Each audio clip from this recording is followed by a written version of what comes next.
Chapter 37 of The Tenant of Wildfell Hall, by Anne Brontë. December 20th, 1825. Another year is past, and I am weary of this life, and yet I cannot wish to leave it. Whatever afflictions assail me here, I cannot wish to go and leave my darling in this dark and wicked world alone, without a friend to guide him through its weary mazes, to warn him of its thousand snares, and guard him from the perils that beset him on every hand. I am not well fitted to be his only companion, I know, but there is no other to supply my place. I am too grave to minister to his amusements, and enter into his infantile sports as a nurse or a mother ought to do, and often his bursts of gleeful merriment trouble and alarm me. I see them in his father's spirit and temperament, and I tremble for the consequences, and too often damp the innocent mirth I ought to share.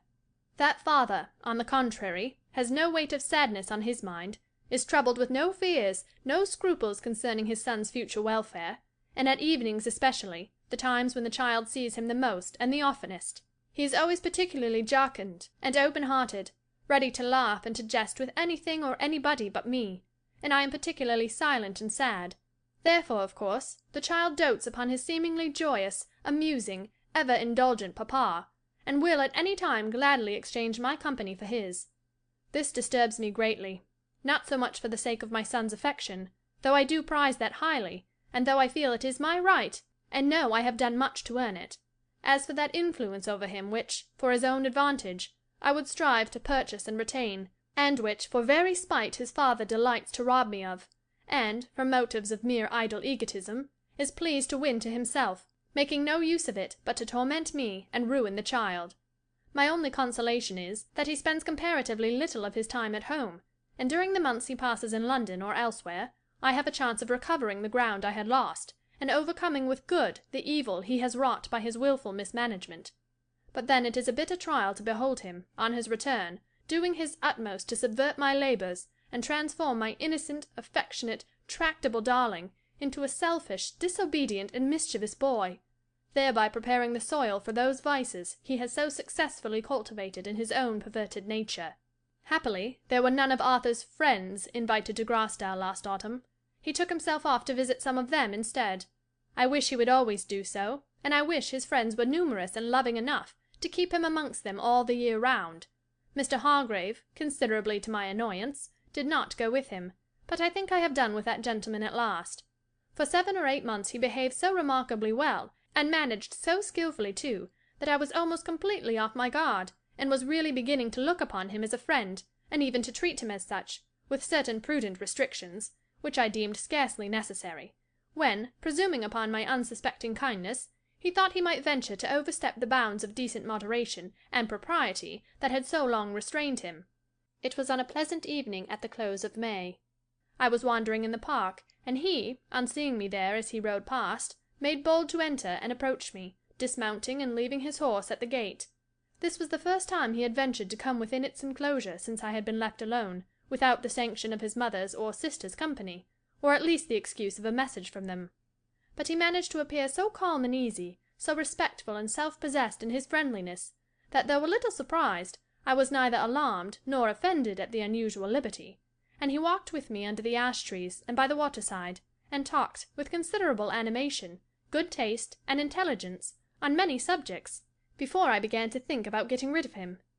Then, after a pause, during which we both stood gazing on the calm blue water, I revolving in my mind the best means of politely dismissing my companion, he, no doubt, pondering other matters equally alien to the sweet sights and sounds that alone were present to his senses, he suddenly electrified me by beginning, in a peculiar tone, low, soft, but perfectly distinct, to pour forth the most unequivocal expressions of earnest and passionate love, pleading his cause with all the bold yet artful eloquence he could summon to his aid.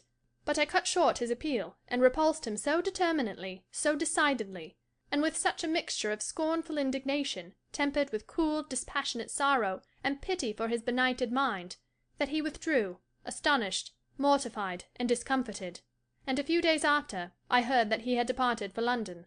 He returned, however, in 8 or 9 weeks, and did not entirely keep aloof from me, but comported himself in so remarkable a manner that his quick-sighted sister could not fail to notice the change. "What have you done to Walter, Mrs. Huntingdon?" said she one morning, when I had called at the Grove, and he had just left the room after exchanging a few words of the coldest civility. He has been so extremely ceremonious and stately of late. I can't imagine what it is all about, unless you have desperately offended him. Tell me what it is, that I may be your mediator and make you friends again. I have done nothing willingly to offend him, said I. If he is offended, he can best tell you himself what it is about. I'll ask him, cried the giddy girl, springing up and putting her head out of the window. He's only in the garden. Walter! No, no, Esther! You will seriously displease me if you do, and I shall leave you immediately, and not come again for months, perhaps years. Did you call, Esther? said her brother, approaching the window from without. Yes, I wanted to ask you. Good morning, Esther, said I, taking her hand and giving it a severe squeeze. To ask you, continued she, to get me a rose for Mrs. Huntingdon. He departed. Mrs. Huntingdon, she exclaimed, turning to me, and still holding me fast by the hand. I'm quite shocked at you. You're just as angry and distant and cold as he is, and I'm determined you shall be as good friends as ever before you go. Esther, how can you be so rude? cried Mrs. Hargrave, who was seated gravely knitting in her easy-chair. Surely you never will learn to conduct yourself like a lady. Well, mamma, you said yourself— But the young lady was silenced by the uplifted finger of her mamma, accompanied with a very stern shake of the head. Isn't she cross? whispered she to me, but before I could add my share of reproof, Mr. Hargrave reappeared at the window with a beautiful moss rose in his hand. Here, Esther, I've brought you the rose, said he, extending it towards her. Given her yourself, you blockhead! cried she, recoiling with a spring from between us. Mrs. Huntingdon would rather receive it from you, replied he, in a very serious tone, but lowering his voice that his mother might not hear. His sister took the rose and gave it to me. My brother's compliments, Mrs. Huntingdon, and he hopes that you and he will come to a better understanding by and by. Will that do, Walter? added the saucy girl, turning to him and putting her arm round his neck as he stood leaning upon the sill of the window. Or should I have said that you are sorry you were so touchy, or that you hope she will pardon your offence? You silly girl, you don't know what you're talking about, replied he gravely. Indeed I don't, for I'm quite in the dark. Now, Esther, interposed Mrs. Hargrave, who, if equally benighted on the subject of our estrangement, saw at least that her daughter was behaving very improperly. I must insist upon your leaving the room. Pray don't, Mrs. Hargrave, for I am going to leave it myself, said I, and immediately made my adieu. About a week after, Mr. Hargrave brought his sister to see me. He conducted himself, at first, with his usual cold, distant, half stately, half melancholy, altogether injured air. But Esther made no remark upon it this time. She had evidently been schooled into better manners. She talked to me, and laughed and romped with little Arthur, her loved and loving playmate. He, somewhat to my discomfort, enticed her from the room to have a run in the hall, and thence into the garden. I got up to stir the fire. Mr. Hargrave asked if I felt cold, and shut the door, a very unseasonable piece of officiousness, for I had meditated following the noisy playfellows, if they did not speedily return. He then took the liberty of walking up to the fire himself, and asking me if I were aware that Mr. Huntingdon was now at the seat of Lord Loughborough, and likely to continue there some time. No, but it's no matter, I answered carelessly, and if my cheek glowed like fire, it was rather at the question than the information it conveyed. You don't object to it? he said. Not at all, if Lord Loughborough likes his company.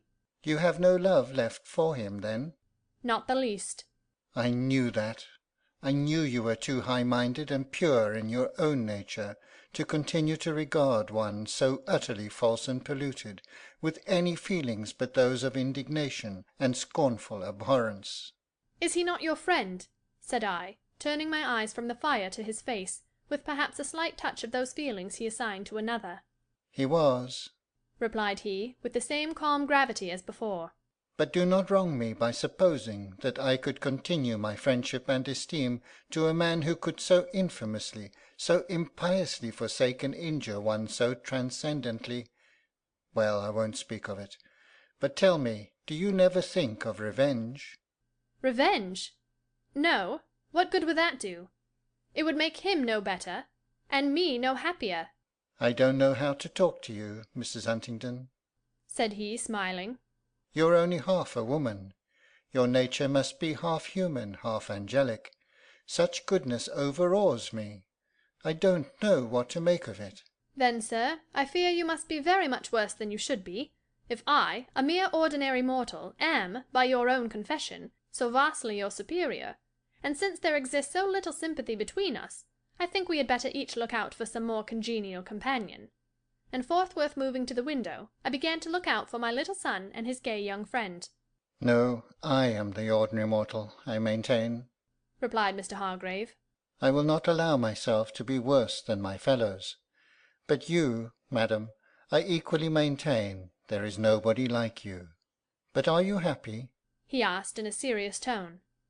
As happy as some others, I suppose. Are you as happy as you desire to be? No one is so blessed as that comes to on this side eternity. One thing I know, returned he, with a deep sad sigh. You are immeasurably happier than I am. I am very sorry for you, then, I could not help replying. Are you, indeed? No, for if you were, you would be glad to relieve me. And so I should, if I could do so without injuring myself or any other. And can you suppose that I should wish you to injure yourself? No. On the contrary, it is your own happiness I long for more than mine. You are miserable now, Mrs. Huntingdon, continued he, looking me boldly in the face.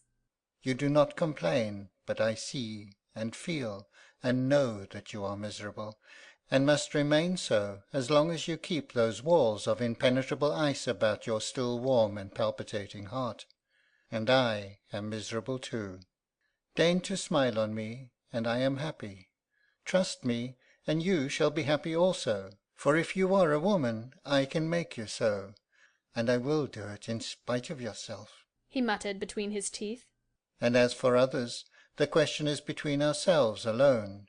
You cannot injure your husband, you know, and no one else has any concern in the matter. I have a son, Mr. Hargrave, and you have a mother, said I, retiring from the window, whither he had followed me. They need not know, he began, but before anything more could be said on either side, Esther and Arthur re-entered the room. The former glanced at Walter's flushed, excited countenance, and then at mine, a little flushed and excited too, I dare say, though from far different causes. She must have thought we had been quarrelling desperately, and was evidently perplexed and disturbed at the circumstance, but she was too polite or too much afraid of her brother's anger to refer to it. She seated herself on the sofa, and putting back her bright golden ringlets, that was scattered in wild profusion over her face, she immediately began to talk about the garden and her little playfellow, and continued to chatter away in her usual strain till her brother summoned her to depart. If I have spoken too warmly, forgive me, he murmured on taking his leave, or I shall never forgive myself.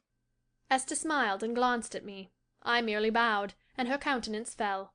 She thought it a poor return for Walter's generous concession, and was disappointed in her friend. Poor child, she little knows the world she lives in.